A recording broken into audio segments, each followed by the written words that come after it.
Video को like करें। ऐसे ही दवाओं से जुड़े वीडियो देखने के लिए चैनल को सब्सक्राइब करें और नोटिफिकेशन पाने के लिए बेल आइकन दबाकर ऑल नोटिफिकेशन पर क्लिक करें। नमस्कार दोस्तों, आज के वीडियो में हम बात करने वाले हैं ओमिप्राजोल कैप्सूल के बारे में। आज हम जानेंगे कि ये कैप्सूल कौन सी कैटेगरी की दवा है, इसके कौन कौन से पॉपुलर ब्रांड नेम मार्केट में आते हैं, इस दवा का उपयोग कहाँ कहाँ किया जाता है, इसके क्या क्या साइड इफ़ेक्ट है और इस दवा को कितनी मात्रा में और कब लेना चाहिए तथा इस दवा को लेते समय क्या क्या सावधानियां रखनी चाहिए। वीडियो को अंत तक देखें जिससे आपके सारे कंसेप्ट क्लियर हो सके। अगर आप चैनल पर पहली बार आए हैं तो चैनल को सब्सक्राइब कर बेल आइकन अवश्य दबाएं जिससे नई नई जानकारी आपको हमेशा मिलती रहे। तो चलिए यहाँ से आज कुछ नया सीखते हैं।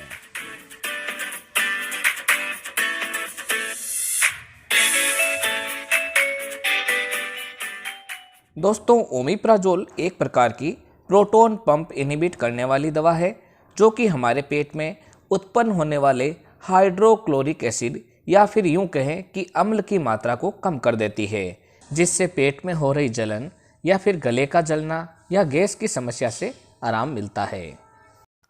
दोस्तों, अगर हम ओमिप्राजोल के प्रमुख ब्रांड नेम की बात करें तो वो है डॉक्टर रेड्डीज लेबोरेटरी का ओमेज कैप्सूल, एलकेम लेबोरेटरीज का ओमी कैप्सूल, माइक्रोलैब्स लिमिटेड का ओमी कैप, बायोकेम फार्मास्यूटिकल का बायोसिड और जाइडस कैडिला का ओसिड कैप्सूल। दोस्तों, इसके अलावा भी ये दवा आपके एरिया वाइज व डॉक्टर वाइज अलग अलग ब्रांड नेम से मिलेगी। आप इसकी जेनेरिक फॉर्म भी काम में ले सकते हैं। दोस्तों, ये कैप्सूल 10 मिलीग्राम, 20 मिलीग्राम और 40 मिलीग्राम की स्ट्रेंथ में अवेलेबल है। दोस्तों, ये कैप्सूल एंटेरिक कोटेड फॉर्म में आता है, यानी कि इस कैप्सूल के अंदर पाए जाने वाले ग्रेन्यूल्स इंटेस्टाइन में जाके डिजोल्व होते हैं और वहाँ पे अपनी दवा को रिलीज करते हैं और वहीं से इसका एब्जॉर्प्शन होता है। दोस्तों, ओमिप्राजोल के उपयोग की बात करें तो इसका सबसे पहला उपयोग है पेप्टिक अल्सर में। दोस्तों, पेट में गैस बनने के कारण चेस्ट में पेन होना और चेस्ट में जलन होना या कुछ निगलने में परेशानी हो रही हो तो उस समय ओमिप्राजोल का प्रयोग किया जाता है। अगर हम पेप्टिक अल्सर के सिम्टम्स की बात करें तो वो है रात में खाली पेट या खाना खाने के कुछ समय बाद तेज़ दर्द होना, गैस और खट्टी डकार का बनना, उल्टी होना, पेट के ऊपरी हिस्से में दर्द होना, पेट का भारीपन होना, भूख में कमी होना, वजन घटना और सुबह सुबह हल्की मितली आना। दोस्तों, चेस्ट में पेन होना और जलन होना भी पेप्टिक अल्सर का लक्षण हो सकता है।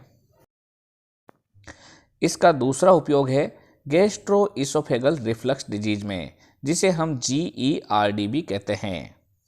दोस्तों, ये एक लंबे समय तक होने वाला पाचन संबंधी रोग है जिसमें पेट में मौजूद अम्ल व कभी कभी पेट में मौजूद तत्व भोजन नली में वापस बाहर आने लगते हैं।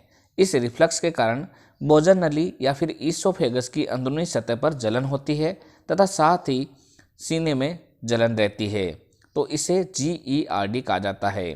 खाना खाते समय या चलते समय तकलीफ रहती है, चक्कर आना या उल्टी होना, सांस से बदबू आना व सांस लेने में तकलीफ होना इसके सामान्य लक्षण हैं। दोस्तों, GERD की कंडीशन में ओमिप्राजोल को दिन में 2 बार 7 से 8 सप्ताह तक डॉक्टर द्वारा प्रेस्क्राइब की जाती है। दोस्तों, ओमिप्राजोल को जोलिंजर एलिसन सिंड्रोम में भी काम में लिया जाता है। ये एक प्रकार की दुर्लभ बीमारी है जिसमें आंत के ऊपरी हिस्से व अग्नाशय में ट्यूमर विकसित होने लगता है, जिससे पेट में अधिक मात्रा में गैस्ट्रिन हार्मोन उत्पन्न होने लगता है व पेट में बहुत ज़्यादा एसिड बनने लगता है। इस एसिड से पेट में छाले व दस्त जैसे लक्षण होने लगते हैं, तो इस समय भी ओमिप्राजोल डॉक्टर द्वारा प्रेस्क्राइब की जाती है। दोस्तों, इसके अलावा ओमिप्राजोल कैप्सूल को पेन किलर के साथ भी लिया जा सकता है। ये पेन किलर से होने वाली एसिडिटी को कम करती है व पेट में अल्सर होने से बचाती है।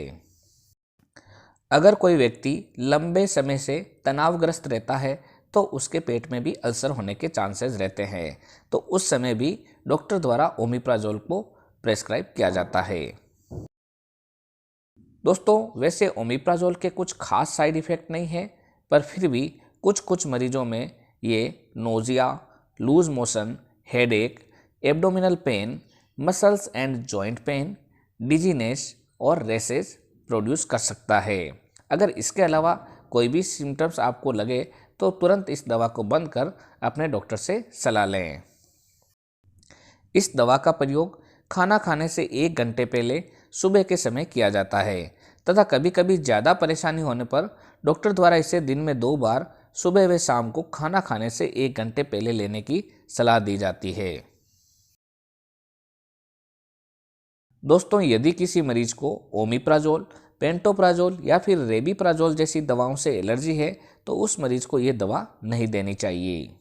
दोस्तों, ओमिप्राजोल को एंटा एसिड के साथ भी लिया जा सकता है। जब कभी भी ओमिप्राजोल के साथ एंटा एसिड को लें तो इसे ओमिप्राजोल लेने से 2 घंटे पहले या फिर 2 घंटे बाद में लेना चाहिए, जिससे दोनों का असर आ सके। दोस्तों, ओमिप्राजोल कीटोकोनाजोल आयरन साल्ट के एब्जॉर्प्शन को कम कर देती है, तो इसलिए जब कभी भी कीटोकोनाजोल टेबलेट या फिर आयरन साल्ट ले रहे हो तो उस समय ओमिप्राजोल को अवॉइड करना चाहिए। यदि किसी मरीज को लीवर से संबंधित कोई लंबे समय से बीमारी चल रही है तो उस मरीज को ये दवा नॉर्मली डॉक्टर द्वारा प्रेस्क्राइब नहीं की जाती है। इसके अलावा दोस्तों, इस दवा को सामान्यतः प्रेगनेंसी में अवॉइड किया जाता है। दोस्तों, पेट में हो रही अपच व जलन से बचने के लिए आपको इन चीज़ों का ध्यान रखना चाहिए। सबसे पहले कार्बोनेटेड ब्यूरेज या फिर सॉफ्ट ड्रिंक, खट्टे फलों का जूस, तली हुई चीज़ों, चाय व कॉफ़ी के सेवन से बचना चाहिए। दूसरा, एल्कोहल का सेवन नहीं करना चाहिए व धूम्रपान से बचना चाहिए। तीसरा, देर रात को खाना खाने से या फिर रात्रि को सोते समय खाना खाने से बचना चाहिए। तो दोस्तों, ये थी जानकारी ओमिप्राजोल कैप्सूल के बारे में। जब भी कोई दवा लें तो अपने डॉक्टर की सलाह से ही लें।